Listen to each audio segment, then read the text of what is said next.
So, hi, Charlotte. Welcome to the show with us today. Hi, Melita. Thank you for having me. Now, I'm really excited because you're not just Charlotte, you're Dr. Charlotte, which is really exciting. And you are all about public health and helping people understand how they can do more within that sphere and really dream bigger, which is the whole purpose of this podcast, is helping people dream bigger and achieve more than they thought possible through learning from the stories and experiences of other people. So I'm really excited to dig into that in just a little while, but I'd love to know first, how did you get your business started? I love that question. And I have some notes to make sure that I don't go way too far off to the left or right on my story journey here. But really, the if I was to sum it up, it was out of this feeling that I had more to give. So let me explain a little bit about my background is healthcare and then also public health. And just to clarify, healthcare is where we're focused, medical doctors and healthcare professionals are focused on the individual, one patient at a time. Public health is where we're looking at populations of people and what impacts their health, like all of women or women in the UK or, populations of people compared to one. So they're individually focused, like they're separate in that context, but yet the powers when they come together. So initially I didn't realize that there was that power in the combination, including my background. So when I came through years of healthcare and I discovered public health, I thought, oh, I want to do that. The big push is to transition in, and you want to forget about all the other stuff and kind of move into the new thing. Well, I really realized that everything that I had experienced in my healthcare work, in one-on-one patient care, was so valuable as I transitioned into this world of public health and population health. And even today, it's exciting to just, when I work with a client or in a scenario, there's so much in my past experiences that come forth. So it was really that, I've also had the work experience where no one really cared that much about what I knew or my bright ideas. It was just, this is the way we do it, this is the way we're always going to do it. So I've been in those toxic environments and then moved to where, well, we love your ideas and these are great. And I realized that I could share more of my ideas and my fresh perspectives and all of those things. And I think it just really all came together when I realized that not only do I have a really unique background, and maybe really I was positioned to be this unique person that could bring these two areas together. And my perspective was really more than just this odd thing, but maybe this was really by design. I started processing in that way, and it was just, I love the job that I had at the time, but I just felt like I had more. So the business started out to kind of supplement, fill the gap, and to provide a little bit more, and it just continued to grow from there. Oh, there's so much in that that's just huge lessons. And I think one thing I really want to pick up on was that idea that you did a pivot. So going into public health was quite different, but everything that went before that was an asset. And I see so often people have had a corporate career or they've had some artistic endeavors even before their corporate life, and then they start their business and they kind of feel that they have to leave all of that behind without realizing that everything that's made them who they are, everything they've had so far, really makes them stand out as different. And there's always lessons from their past that feed into their future business. And so often with my clients, I've seen clients come in and what they thought was their weakness actually turned out to be their strength, that their background gave them an edge on everyone else because they saw things a little bit differently. They had different experiences to bring, particularly for coaches and consultants and trainers of any kind. It's really your life experience that you're bringing, not just your expertise in one specific area. So I love that you saw that from the beginning, and I think everyone can take that idea and take a step back and think, okay, well, how is all of me valuable? Not just that little bit that ties into my business, like really direct, obviously right now, but really bring all of you into it, because every experience you've had so far is really valuable. So thank you for bringing up that lesson. Oh, yeah, absolutely. I think even it continues to unfold. Even now, there's just more those aha moments, and the light bulb goes off. And I'll give you a great example. When the pandemic COVID first, emerged, that was a moment where because my background in healthcare was infectious disease and virology and laboratory testing, and then public health, because we're looking at populations around the world that are affected with this pandemic. So it was that background in healthcare and the testing and the years in the lab that was so valuable, that came together with the understanding of public health. And I was like, wow, if I had not had that background, that wouldn't have this unique perspective to bring to this pandemic that we're facing. So just a lot of those moments, it continues to just kind of evolve. The more I open up and realize, wow, that none of that goes to waste. Yeah. And I think as well, once you start learning and developing along this journey, that as you say, you do open yourself up to a little bit more of what you can bring to the table.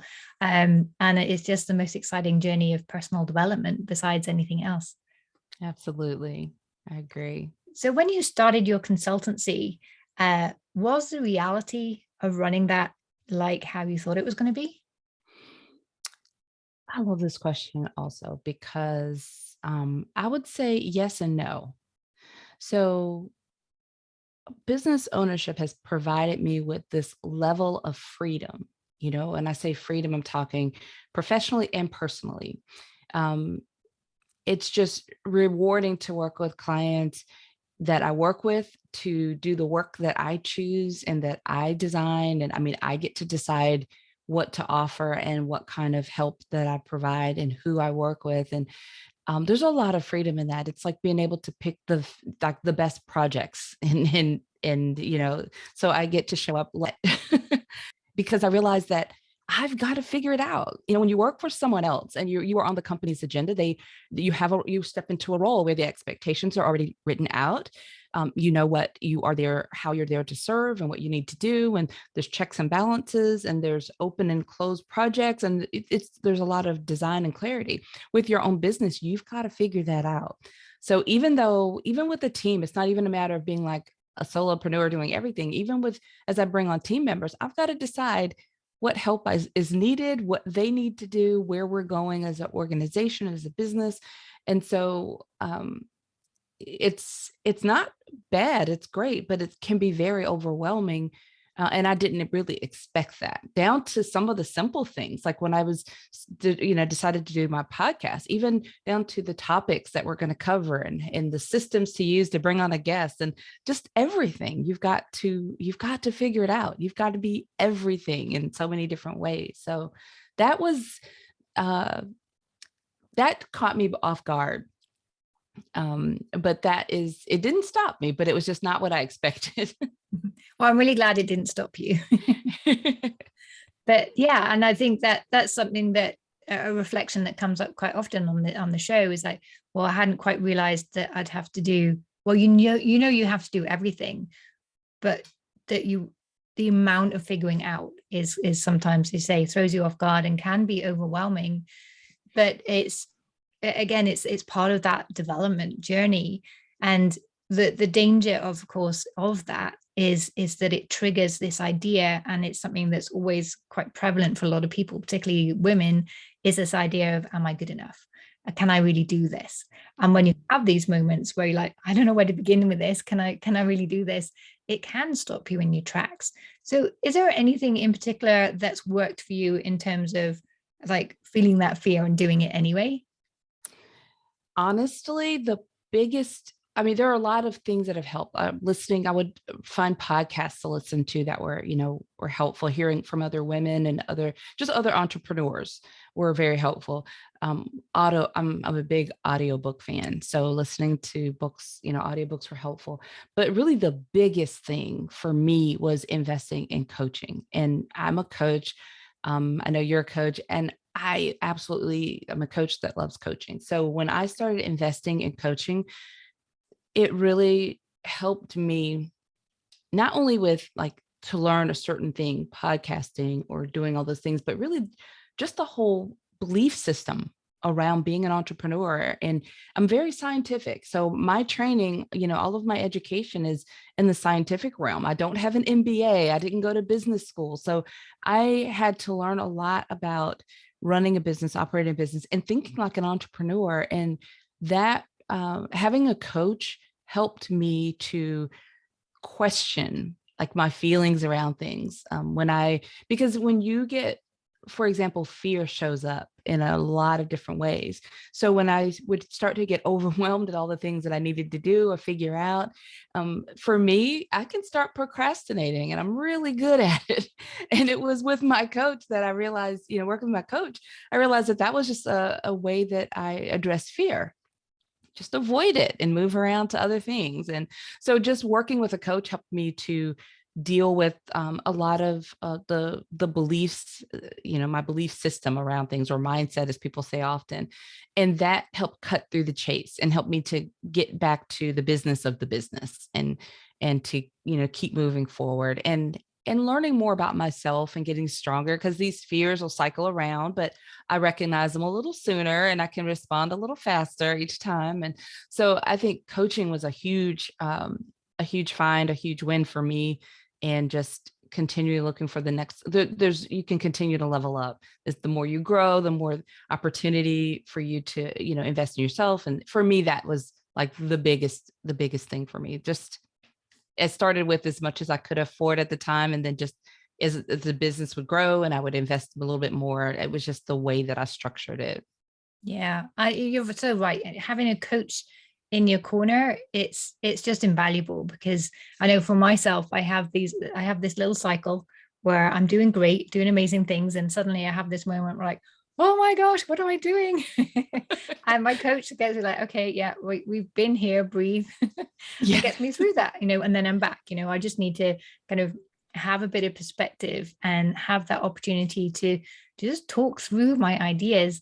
But I have one client, and before we started working together, one thing that worked for her was just talking to her dog.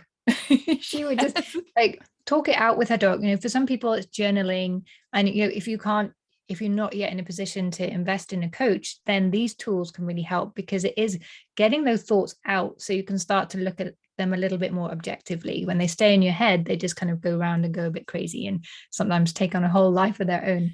But when you can journal them out or talk to the dog or whatever works for you, Yeah. it really helps. But a coach, of course, is takes that to the next level. And something else you said there about this cyclical nature of entrepreneurship as well, because as you create your business, and that's got a whole heap of scariness built in with it, but then you realize, oh, I can do that. And at the back of your mind, I'm a smart woman. I figured out everything my whole life. I can do this. And you're stubborn enough to hang on in there, and you create it and you launch it. And that's great. But then what you need to then get that business up and running stably is a whole nother set of tools. And then once you get that stability and you want to take it to the next level, and you have to employ a team and start having partnerships, and you need to be a different person again. So again, you have all these learning curves, and what gets you to each stage is one set of tools and beliefs. But then you need to get to the next stage, and that's going to test you all over again. But if you have a great coach by your side, then it can really help you navigate that and save you a lot of heartache along the way, and be a lot quicker too, because very often they have the frameworks that can help and just help you stay focused and productive and maintain your energy and your self-belief, as you say, and build that as you go. So I think some of the scariness never quite goes away, but our ability to manage that and use those emotions to help us rather than hinder us, it will really help. It goes a long, long way towards success. Absolutely. Absolutely. I totally agree with you on that. I think as women, in my experience with working with my clients, the majority of my clients are women. I think we're just really good at packing a lot of that in. We think that, oh yes, like you said, I figured it out to this point. Certainly I can deal with this thing. We just are very self-sufficient, and we pack a lot of those emotions in, and a lot of the things that we need to get out, the fears, the feelings, the beliefs, all that stuff that we need to find some sort of an outlet. I like the idea of talking to the dog. Yeah, I love that too. I just need to get a dog. I talk to my kids; they'll do. um, but yes, as you say, the emotions aren't bad. Failure isn't bad. Failure is part of what we need to go through to achieve success, and it's all teaching us things. And our feelings and emotions are just it's all just great information. And so if we're feeling a certain way, it's just a case of, oh, that's interesting. Well, why is that emotion come up? Or why is that doubt arising? And start to think a bit more objectively around that. And they think, oh, okay, well, that's telling me this. Um, and I think it was Bruce Springsteen.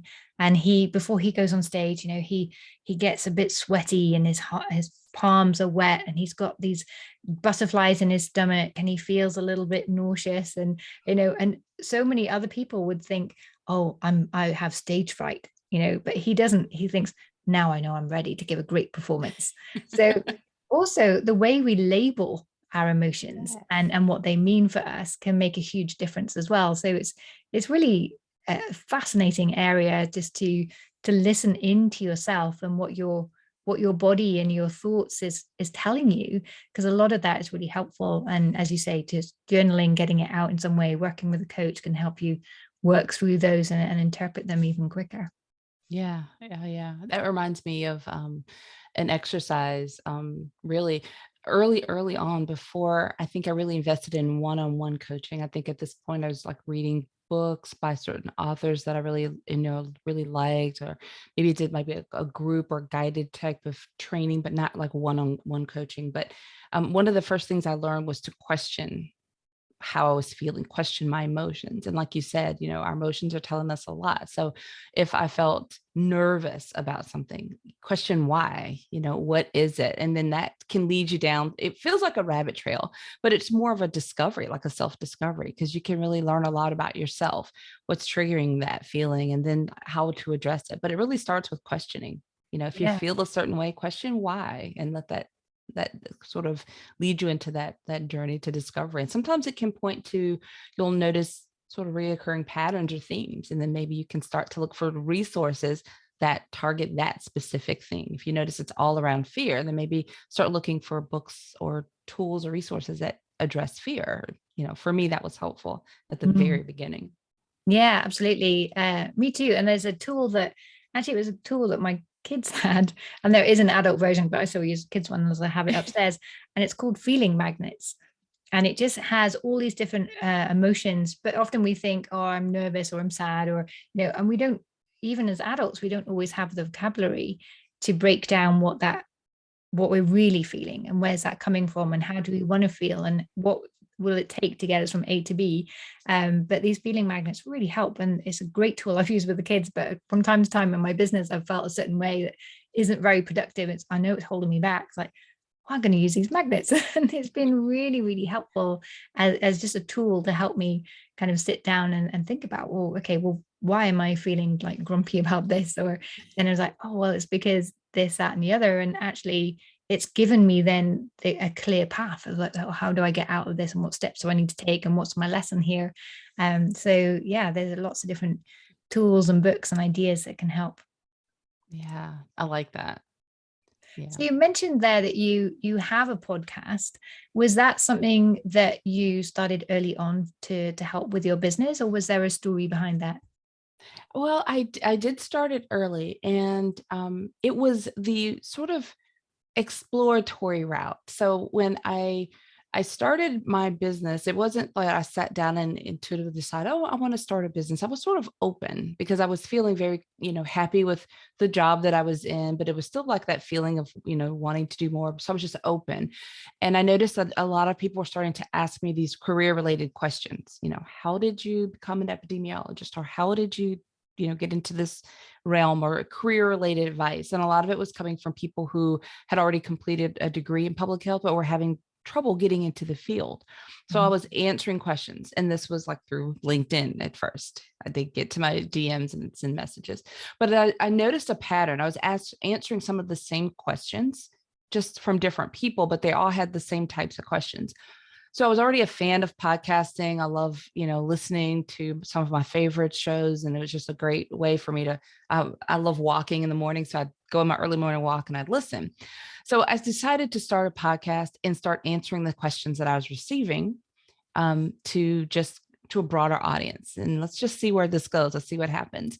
That led into growing a following because truly more and more people wanted to hear about it. And that's how I kind of expanded to what I mentioned earlier, where I use that platform to reach more and more people and to just let them know, give them examples of how, the variety of ways you can, use your degree in public health, the variety of ways that you can create and have a career. It doesn't have to be one or two typical traditional examples that people like to follow.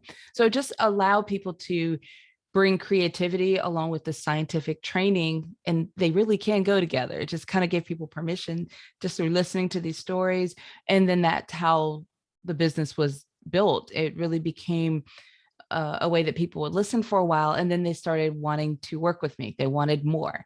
And I began to build programs and offers around what my community wanted or needed. So it became a great platform for me. It was the easy entry. And even now, I work with a lot of my clients and I help them. I help a lot of people in public health who want to bring public, entrepreneurship together. And a lot of times I'll teach them the strategies around podcasting because it is a very, for the right people. Some people are not really drawn or prone to podcasts. They prefer maybe writing, like a blog or a video type style. But for those that feel that podcasting is a good fit, it can be very powerful for a business. And I teach that strategy in that platform, and it amplifies our voices. That's how I feel. So it's a great way to really draw a community and connect people that will resonate with what it is that you want to share and how you want to help. Yeah. And having that community is just so powerful, isn't it? We were talking just before about how women learn so well from other women and bringing role models and different ideas to the table that they perhaps are missing because that's perhaps not part of their community at the minute. And I love that podcasts can do that. And we're now so global and online, you can get all these new influences. And one thing we were talking about earlier as well is how these complicated terms are out there when regards to the scientific community or academia or marketing or whatever it may be. And if you don't have that exposure, some of these ideas and concepts can feel really scary. But when you talk through it on a podcast, in a discussion, suddenly you can make these terms really human. So it's really just such a powerful way. And I love that you're doing it for your community to help them grow, see bigger, start their own business, gain that confidence they need to take that next step that they've been maybe thinking that could be possible for them, but then, oh yeah, okay, no, Charlotte said it's okay. I can do this. Yeah, absolutely. Absolutely. I think it's just wonderful for all those reasons. Yeah. And we had on the podcast recently, Kristen Chivago, and she was talking about the importance of understanding your customer and really interviewing them so you understand their buying process and you can map your business to that understanding, which I loved because my view of marketing is it's really taking that client understanding and putting it at the heart of every decision you make, whether it comes to your products or your promotions or your pricing or whatever. And I love that that's exactly what you did using your podcast to create that community, and it gave you their ideas, and then you've taken what they need and built something around that to serve your audience. So do you feel that your podcast has really been a central part of your business and taking it forward?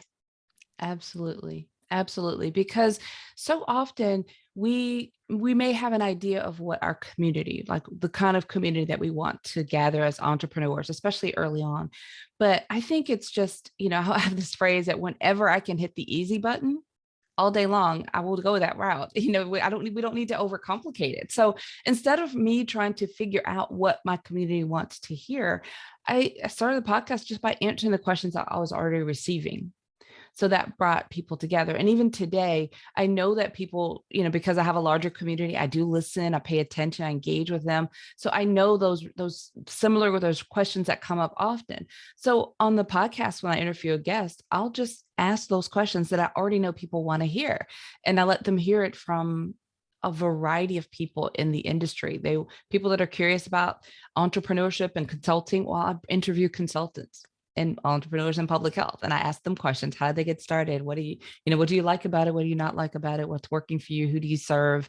And let them hear these stories. And the same thing, even when it comes to those more traditional roles, I will interview epidemiologists and ask them, what is your, tell me about your journey. How did you come into the field? And I let people hear it for themselves, the variety, because even if I interview 100 epidemiologists, I'm still going to hear 100 different journeys.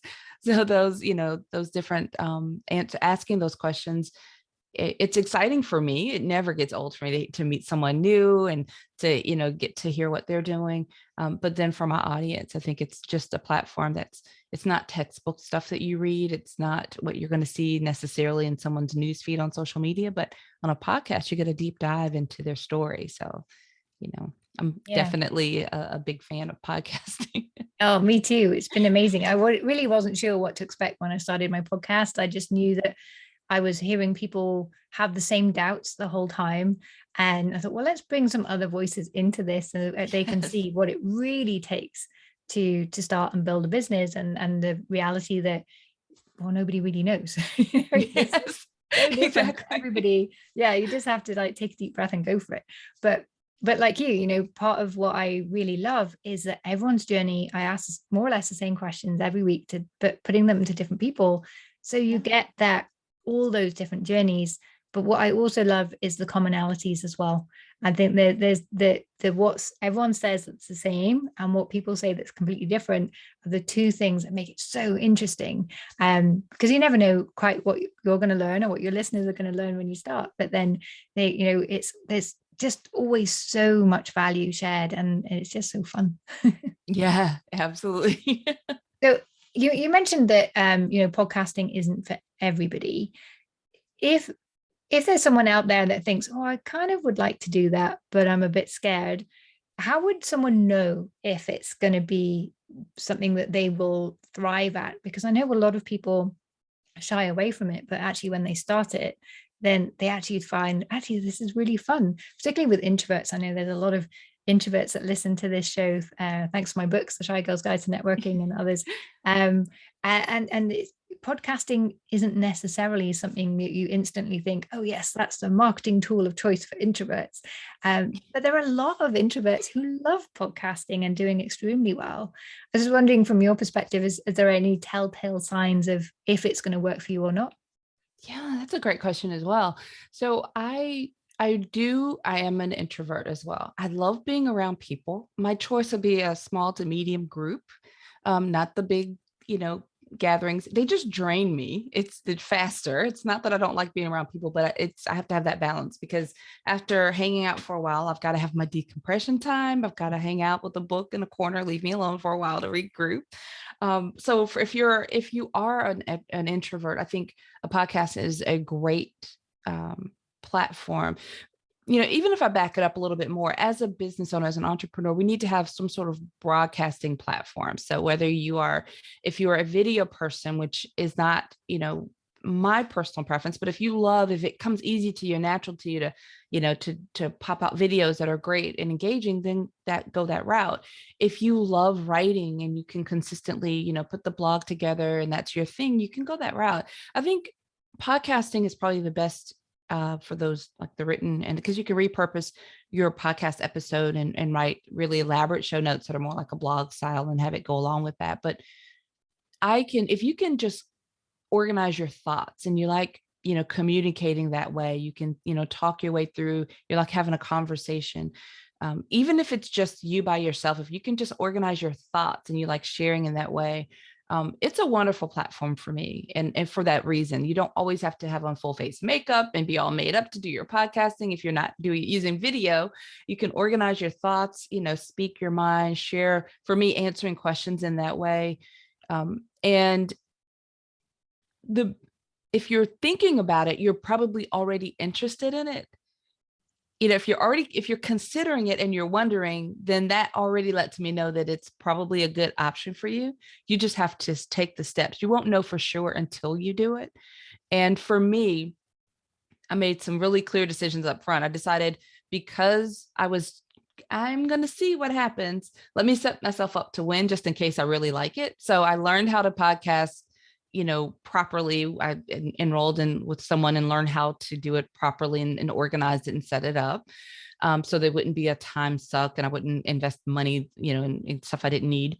And then I made a personal commitment to doing it for a year. I was like, good, bad, or ugly, I'm going to do this for a full year, because everyone says podcasting is a long game. So I didn't want to start and then just not like it. And then 30 days or 2 months into it, quit. So I committed to it for a year regardless, but it didn't take long. Probably into the second month, I realized, oh, I really, really like this. And then I was just really glad that I had the structure in place. But you won't know for sure until you just do it, but just commit to a longer term. You don't have to commit a whole year, at least maybe 6 months. Say I'm going to commit to this for 6 months, but there needs to be commitment and realizing that it's a long game, but you won't know for sure until you just do it. Yeah. Like with everything in business, you just have to Yes. dive in. But as you say, and I love that you brought that up, you wouldn't be having that idea or that thought if it wasn't something that you could already do. So Right. it's and maybe just to be a guest on other people's show as well, just to see how that interaction feels, perhaps even could be a first step. But yeah, and I love that you also brought up the repurposing, because it's not just a podcast, it's a lot of your social media content and a lot of your blog content, and it gives you the access to a lot of partners, and it really amplifies your voice, as you're saying. So it's definitely something worth considering. Yeah. So you have your podcast and you support women in particular who are going into consulting in the public health space. Are there any key tips or major things that you've seen that really help women more than anything else? Or if you only understand these three things, then you're really putting yourself on a good platform for success? Yes, absolutely. Because, well, if I may, I think there's one thing that I would share on that topic, and it doesn't matter what industry you're in, and that is, especially from working with a lot of women and thinking about my own journey, it's just believing in yourself. Like, we really need to believe in ourselves. So I'm going to share maybe a couple of tips around believing in yourself, because that would be the one thing that I would want to, if I could just share one piece of advice or tip with anybody, it would be really that. So one of the things we had talked about earlier in terms of kind of the self-talk, or how we feel or think about ourselves, or doubting and things like that. Women, we're really good at doubting ourselves. We can be a little harsh sometimes. We don't exactly have the nicest, self-talk, things that we say to ourselves just in our head space. And I'm sure many of you that are watching or listening have really heard affirmations. So I don't know if you practice, affirmations, there are books you can buy filled with affirmations. There's journals, all these things you can get from other people. But I think one of the best things you can do is write your own. So this is a great exercise, regardless of whether you have a coach or where you are. But I learned this probably from a coach. But if you can freestyle journal, and I'm a fan of journaling now. I didn't really talk to my dog about things, but to get things out of my head, I will just sit down and I'll write a letter to myself, which sounds kind of foofy, but it's really powerful, because you will open up and you trust yourself. And if you literally write a letter to yourself, and I've done it so many times, when I can't put words to how I'm feeling, but I'm just not feeling happy, or just it's not flowing, I feel tense. Write a letter to yourself. Just allow yourself to be honest, free flowing, just say whatever it is you need to say, because you're the only one that's going to look at it. Write a letter to yourself. And then after you get everything out, go back to the letter and highlight the statements that are negative, the things that stand out to you, and then rewrite those. If for me and around the topic of fear, I write down the things I'm afraid of. And a lot of it stemmed back to money, my beliefs around money and the fear and all the confusing, conflicting thoughts I had around money. So just rewrite them into positive statements and then let those become your affirmations, because that letter is an honest sort of brain dump of how you're feeling and what you're saying internally. So if you just rewrite those negative statements into positive statements, you've got the most powerful affirmations, and they're custom designed for you. So that's something that anybody can do. You don't need a coach for any of that. So that can help you, like my first way of helping you kind of, really start to believe in yourself more. Another thing that I often say to my clients is, because I work with some really intelligent women who will come to me and feel like so inadequate. And I'm sitting there going, oh my gosh, you're brilliant. How could you possibly have all these doubts?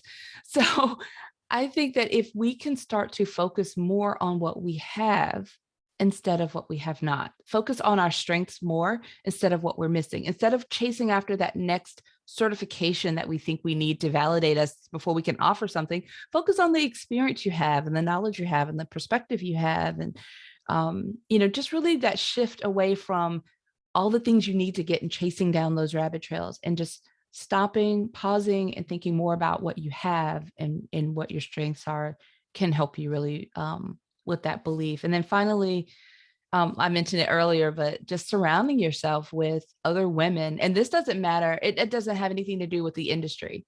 So it doesn't matter if they're public health or healthcare or where tech, IT and tech. And it just surround yourself with other women who are, with whom you resonate. They inspire you, they are encouraging, they're moving and shaking, they're making things happen. You look at them and thinking, yes, that's where I want to go. Something about them. Surround yourself with those women. I would listen to their podcasts, read their books, follow them on social media. And just, we, like you said, we learn so much from each other as women. I think that's one of the best ways to help you kind of reinforce, your own self-belief. So that's really like what I would pour out to women who are listening and thinking about whatever it is they want to do next in terms of their business. Wow. Such powerful tips. And what I love about what you just said is that anyone can do it. You can sit down right after this episode and do what you've just said. You can write that letter, build those affirmations, start focusing on what you already have, create a success journal to capture these on a regular basis so that you can really remind yourself you are really amazing. Yeah. And have that tribe so they can tell you you're amazing.